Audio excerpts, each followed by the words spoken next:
ከጋምቤላው ግጭት ጀርባ በአንድ የፖሊስ አዛዥ ላይ የተፈጸመ ግድያ ጋምቤላን ሰላም ነስቷታል። ከዕለተ ማክሰኞ ጀምሮ የጋምቤላ ጎዳናዎች ረጭ ብለው ባሮም አኩርፎ መሰንበቱ ታውቋል።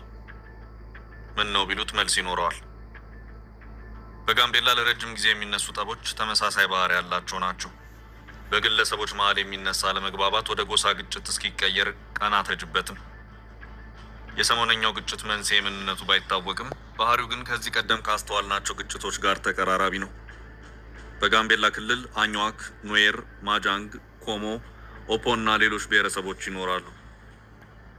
አብዛኛውን ጊዜ በሁለት ግለሰቦች መሃል የተነሳ ግጭት ወደ እነዚህ ብሔሮች አለመግባባት ያድጋል። በግለሰቦቹ ጸብ መሃል የሰው ሕይወት የጠፋ እንደሆነ ደግሞ የበቀል ግጭቶች ለወራት ክልሉን ያምሱታል። እልፍ ነዋሪዎችም በዚህ የበቀል ግጭት ሕይወታቸው ያልፋል። ግጭቱ በፍጥነት ከቁጥጥር ውጭ የሚወጣበት ዋነኛው ምክንያት ደግሞ በስልጣን ላይ የብሔር ግጭቱን በመሳሪያ ስፖንሰር የሚያደርጉ ተዋናያን እንዳሉት ይታመናል። ይሄ በጋምቤላ የተለመደና የሰነበተ አሳዛኝ ታሪክ ነው። የደቡብ ሱዳን ስደተኞችም ጉዳይ ሌላኛው የክልሉ ጦስ ነው።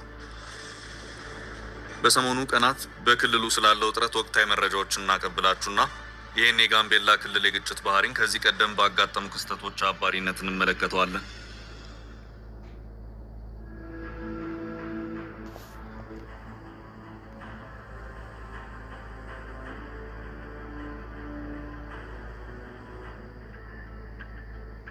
ለከተማይቱ አለመረጋጋት መንስኤ የሆነው የጋምቤላ ከተማ ፖሊስ አዛዥ ኮማንደር ኡሞዱ ጁሉ ግድያ የተፈጸመው ማክሰኞ ታህሳስ 7 2018 ከቀኑ 4 ሰዓት ገደማ እንደሆነ የቅርብ ጓደኛቸው ተናግረዋል። የጋምቤላ ክልል ፖሊስ ኮሚሽነር አቶ ኡጉላው ጁሉ ግድያውን መፈጸሙን ለኢትዮጵያ ኢንሳይደር ቢያረጋግጡም ዝርዝር መረጃ ከመስጠት ግን ተቆጥበዋል። ከዚህ ክስተት በኋላ በጋምቤላ ከተማ የተለያዩ አካባቢዎች የመሳሪያ ተኩስ እየተሰማ እንደሚገኝም የተገደሉት የፖሊስ አዛዥ የቅርብ ጓደኛ ተናግረዋል።